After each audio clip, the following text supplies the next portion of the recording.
Okay, chemical reactions and equations. Perfectly balanced as all things should be according to Thanos. First thing we're going to talk about here is a chemical reaction. A chemical reaction is a well-defined example of a chemical change in which one or more substances are changed to new substances. In other words, a chemical reaction is something that would occur in a test tube. It's the actual reaction. It's the chemicals interacting and changing into new substances. And we have what we are called the reactants. Reactants are what go into the reaction, and products are what comes out. Reactants react, and products are produced. Now we have to observe the law of conservation of mass. Simply stated, mass cannot be destroyed or created. So in other words, whatever mass goes into a chemical reaction has to come out. So the number and type of atoms going into a chemical reaction are going to come out. Now they're going to be in different forms, and sometimes they are in the form of a gas and they seem to disappear, but they don't. They just change form. A chemical equation is a way that we can write down what happens in a chemical reaction. Chemical reaction happens in a test tube. Chemical equation happens on paper. We use symbols and formulas to represent a chemical reaction. And here are some symbols that you might see in a chemical reaction. You can look over these later, but they're pretty self-explanatory. Sometimes we put in parentheses the state of matter, like a solid, a liquid, gas. AQ means aqueous, means it's dissolved in water. And sometimes you'll see something over the arrow, like a delta sign or heat, which means heat is applied to the reaction. And sometimes you'll see a chemical formula, and that's called a catalyst, something that helps the reaction go along, but is not actually involved in the reaction. So this is the hard part, guys, balancing the equations. Okay, so the whole number to the left of each formula is called the coefficient. Like in algebra, if we have a term called 3x, the 3 is the coefficient. That means 3 times x. Works the same way here in chemistry. So the coefficient tells you how many of that particular element or compound is needed for the reaction to be balanced. In other words, we need to have the same number and type of atoms coming in as going out. Equation is balanced, as I just said that. All right, so here's our chemical equation. So the first thing we're going to do is we're going to list the atoms or ions involved in the equation. This is a very simple one, just aluminum and oxygen. And so what we're going to do is we're going to count how many are in the reactants and how many in the products. We got our list here. So how many aluminums are here in the reactants? That's right, 1. And how many aluminums are in the products? That's right, 2. Okay, now we already see there's a problem here, because if one aluminum atom goes into a reaction, one aluminum needs to come out. We can't have 2. Now this is 2 because remember we did formulas. Oxygen is a -2 and the -2 crisscrosses over there. So the formula for aluminum oxide is Al2O3. We can't change that. The formula for aluminum is just aluminum. We can't change that. But what we can do is we can add coefficients. So let's continue our counting. Here is O2. So we have 2 oxygens there, and over here we have 3 oxygens. Now, there's no place where you have to start on most equations, so you look at the first one here, and we see that we have 1 aluminum here and 2 over there. If we put a coefficient of 2 right here, that's going to change the number of aluminums to 2. 2 here, 2 there. Now the aluminums are balanced. However, the oxygens are not still balanced.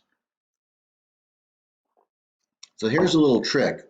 When you see 2's and 3's, there's no coefficient we can put here, a whole number, to make this a 3, or a whole number to make that a 2. So we're going to take the lowest common multiple, which would be 6. So you see 2's and 3's, you're going to make 6. So we're going to put a 3 here. Now we have 6 oxygens over here. Now, what number here multiplied by 3 is going to give us 6 oxygens? That's right, 2. So that's going to change our oxygens to 6. Now our oxygens are balanced.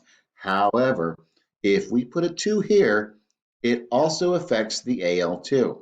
So 2 times 2 is, that's right, 4. So now our aluminums are not balanced. Here's the thing about balancing equations. I can come back here and I can change this coefficient. And so I'm going to change that to a 4. Now it's a 4, a 4, a 4, a 6, a 6. This equation is balanced. All right, let's do the next one. All right, now I want you to notice something here. This is copper 2 sulfate, CuSO4. Now we could count the number of coppers, sulfurs, and oxygens, but if we look at this polyatomic SO4, it's over here in the products too. So we're going to count sulfate ions. How many SO4s are there? The same with the hydroxide ion, OH, OH. We're going to count how many hydroxides are there. Okay, so let's start counting. Copper, how many coppers are here? There's no subscript, so that means there is 1. And we come over here, no subscript, that means there are 1. Here's the tricky part, guys. When you look at this SO4, a lot of people go, oh, there's 4 of them. No, no, no. No, there is just 1 SO4. Okay, there's 1 SO4 there. Okay, and we look over here, and there is 1 SO4 over there. And we look at our sodiums, no subscript, that means 1. And we come over here, there's a subscript, that means there's 2 over there. So we see this is not balanced. We're going to have to take care of that. And then we look at our hydroxides. There is 1 OH there. This is why we put the polyatomic ions in parentheses. There are 2 OHs over here. So we can start with anything that's not balanced. Let's start with the sodiums. We have 1 over here and we have 2 over there. I'm going to put a coefficient of 2 here. And when we do that, that's going to change our sodiums to 2. But guess what? It is also going to change the hydroxides. When you put the coefficient here, it changes everything in this formula.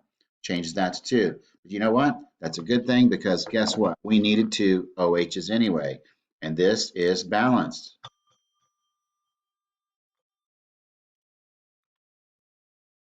All right, this one's a little tougher here. Let's do our count. This is arsenic. This would be diarsenic pentoxide. And we have 2 arsenic over here, and we have 1 arsenic over there. We have 5 oxygens over here, and we have 1 over here. We have 1 calcium here, and we have 1 calcium there. We have 2 iodines here, and we have 5 there. All right, so where should we start? Well, what if we start here? I looked at the oxygens, and they're not balanced, and I put a 5 there. Okay, so I'm going to change my oxygens to 5. But it's also going to change the number of calciums. So calcium is going to be 5. So now my calciums are not balanced, so I need to put a 5 here. That's going to change my calciums to 5.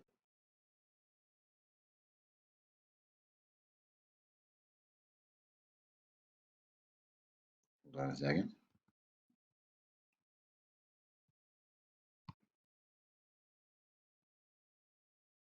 Sorry.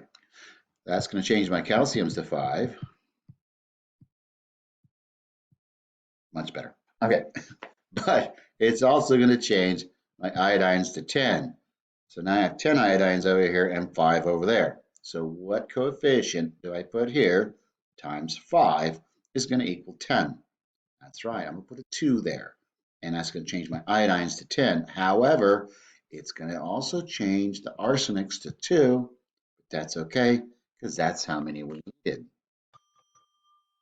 Yes. And now we're balanced. All right. This is an easy one here. Let's do our counting. This is potassium carbonate. and zinc chloride, and it's going to produce potassium chloride and zinc carbonate. All right, so we count our potassiums here. We have 2, 1 potassium. Carbonates, we're going to count that. Remember, this is 1 CO3, not 3.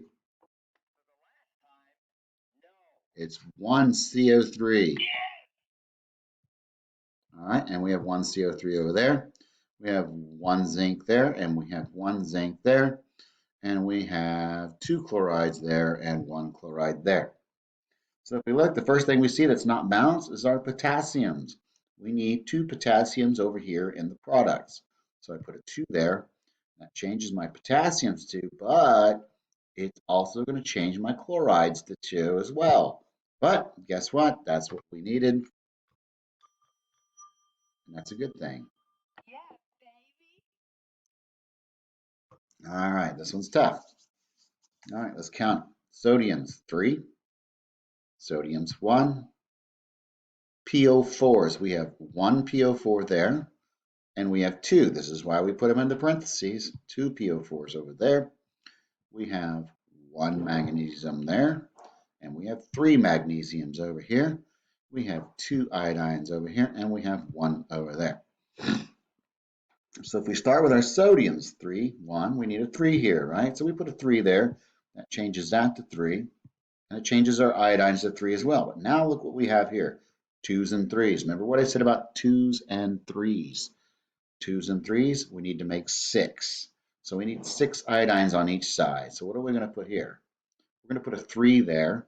That's going to change our iodines to 6. But remember, it's also going to change our magnesiums. So that's going to be 3. That's good because we needed 3 anyway. Awesome. So now we need this to change to 6. Remember, you can change that coefficient more than one time. So let's make this now a 6. That'll give us our 6 iodines we wanted, but it's going to change our sodiums to 6. So now we need 6 sodiums. So we come over here. What coefficient times 3 is going to give us 6 sodiums? That's right, a 2. That changes that to 6, but it's also going to change the number of phosphates, PO4.